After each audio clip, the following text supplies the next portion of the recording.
Hey guys, welcome back to my channel. I am Sanya and thank you so much for whoever has subscribed to my channel and is liking my videos. I am really happy to see those.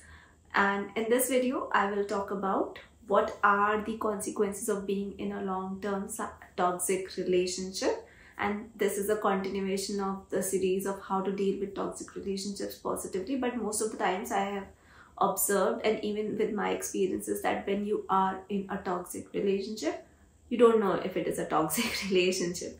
So you figure it out later in the stage when a lot of harm and damage has already been done, and then you figure out, okay, this is what has happened to me, and now you're trying to undo those things. But while you are being in that relationship, you try to cover up. Most of the times you're trying to act normal, and during that time you lose out on a lot of good things you already have, like your own true self. You lose out on that. So in this video we will talk about those.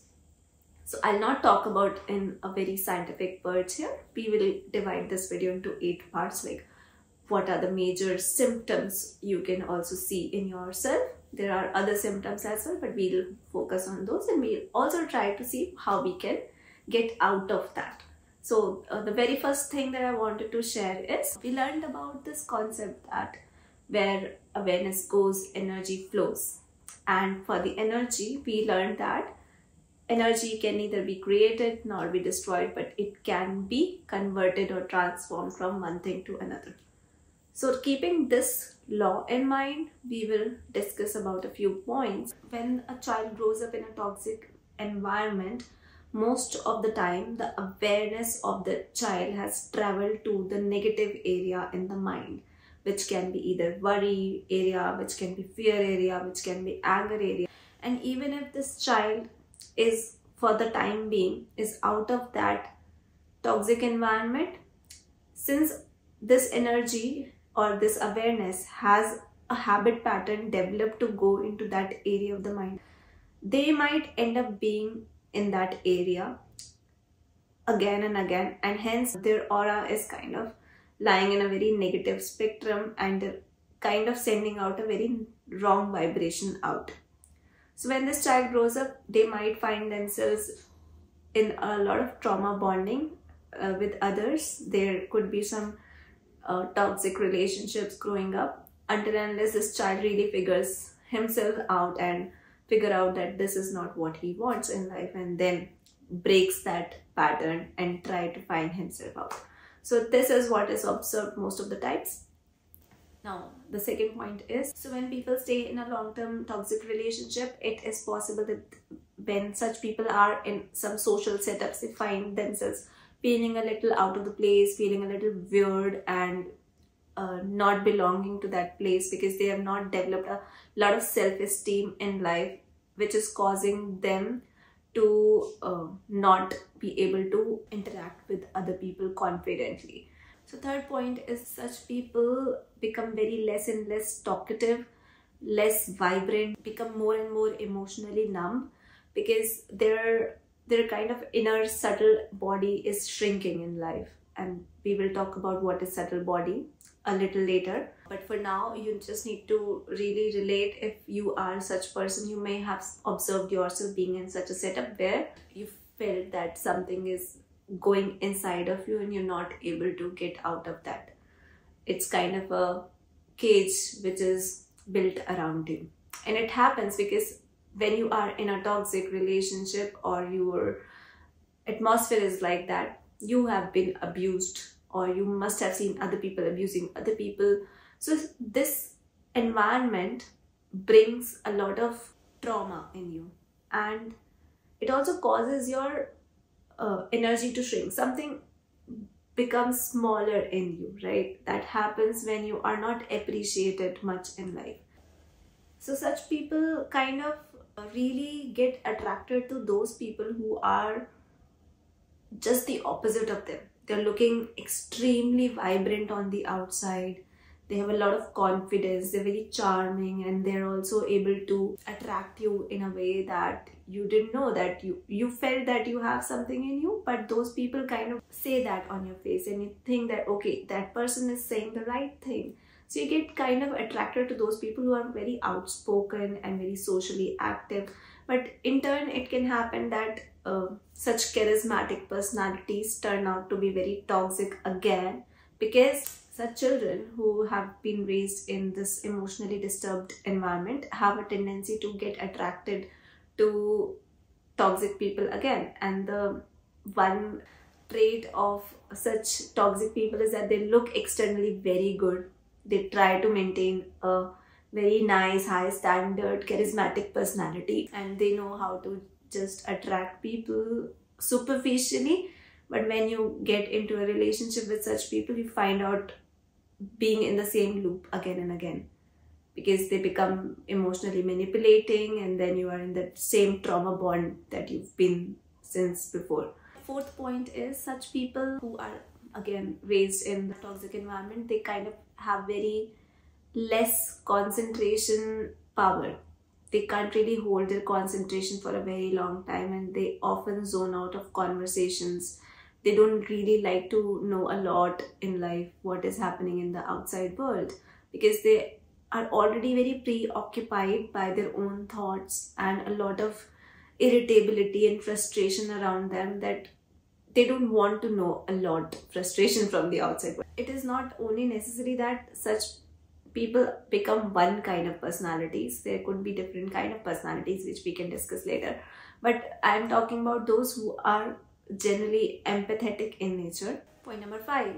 Such people may suffer from a lot of mental ailments like stress, depression, low self-esteem, codependency, which further and in turn converts itself into physical symptoms like digestive disorders, and there is diabetes, migraines, body aches, and we have seen that such people also suffer from sleeping disorders.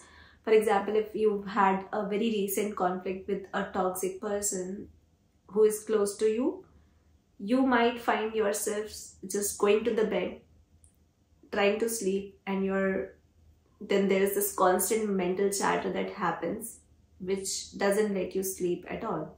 And then you feel like you don't know what to do. You just are full of frustration and anger. You're just left with no energy to yourself. It eventually causes a lot of harm to you in the long run. So this is point number 6. Since we already discussed that this person now has developed an aura which is oscillating at a frequency which is a little negative and is attracting the other toxic people. Now such people find themselves again getting into a relationship which is toxic for them. So there is a lot of trauma bonding which has been observed in such cases. So if you see yourself being in a toxic relationship again and again, it's important that you re-evaluate your childhood, re-evaluate what went wrong during your upbringing phase. Was it your parent, one of the parents, or was it your grandparent, or maybe somebody else who has kind of induced a lot of trauma in your life and you're not able to really accept them for who they are. Now point number 7, it is possible that such people might become very empathetic in nature and they are unable to control their compassion for others, because becoming an empath is something which makes them feel more comfortable. If you have been raised in a family which is extremely disturbing, either you become very conservant of your own energy, you just get inside of yourself and cover up things and become another person altogether, or on the other hand, you externalize your energy a lot. You try to give your energy to other people, try to calm them down, because that is what makes you feel comfortable. That is also one way of becoming an empath. So you can become an empath by giving a lot of energy and by externalizing your energy, making peace with everyone. So if somebody's shouting, you'll just listen and you'll think, okay, how can I make this person peaceful now? So you'll try to do everything to impress this person, to calm him down. And eventually when they calm down, your work is done, but now you are left with no energy. So this happens when you are an empath. And it's not necessary that empaths are generally raised in such toxic environment. That is not true. Even if you're not raised in a toxic family, you can be an empath. And if you have found yourself ever in life being in a toxic relationship, it means there is some empathy in you because of which you were there. You were trying to make that other person feel comfortable for some reason. But that is not a wrong thing to be. You can be empath and still try to be balanced, right? So if you are somebody who has seen a lot of trauma growing up and you're still stuck there, maybe you're out of that negative relationship and you have moved on in your life, but there are some parts which are not yet healed. It is very much possible that you heal them and still become affectionately detached with some people which are toxic in your life. You don't have to hate anyone again.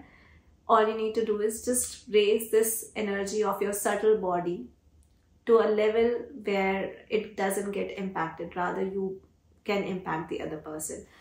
And it is observed that if you have been raised in this environment, you should think about learning about how your mind works, because your mind has been impacted a lot.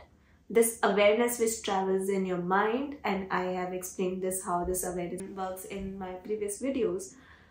You need to learn those concepts. You need to learn to be a master of your awareness. You need to be under control all the time. So as I've already explained, if you want to read more about how to become a master of your mind and have that unwavering focus, you will just go ahead and read that book which I have given down below.